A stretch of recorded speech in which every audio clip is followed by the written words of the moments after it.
Kamusta, Fiang? Kamusta ka today?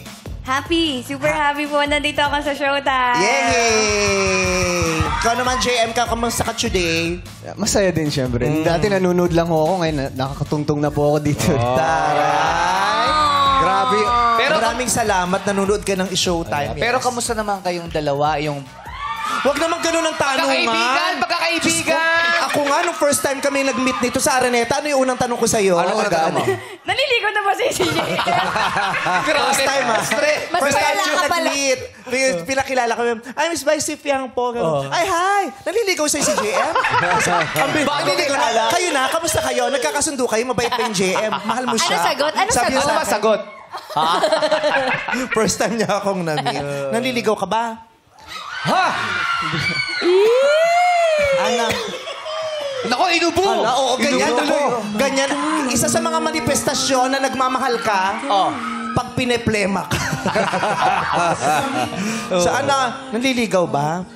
Dapat yung lalaki ang tinatanong, hindi yung babae. Kasi baka mamaya nakiklaim yung babae. Correct. Tapos, naliligaw ka.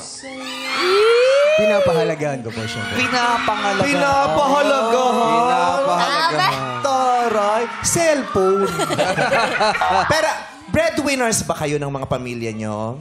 Opo. Si JM breadwinner. Si Fiang. Hindi ko po kinoconsider yung sarili ko as breadwinner po. Kasi yung daddy ko po yung nagsusupport sa family. Nagpo-provide. Yes po. Tumutulong ka lang rin Yes ng po, kusang pero loob. hindi ko po kinoconsider yung sarili ko as breadwinner. Narinig talaga. namin, ba't kailangan ulitin? charot lang. Breadwinner din si JM. Ilan kayo sa pamilya JM? Apat po. Si mama, tas 3 po kami magkapatid.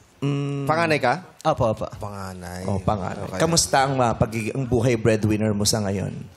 Hindi ko naman, sa ngayon, hindi ko ramdam yung pressure at ayun, nakakatulong naman.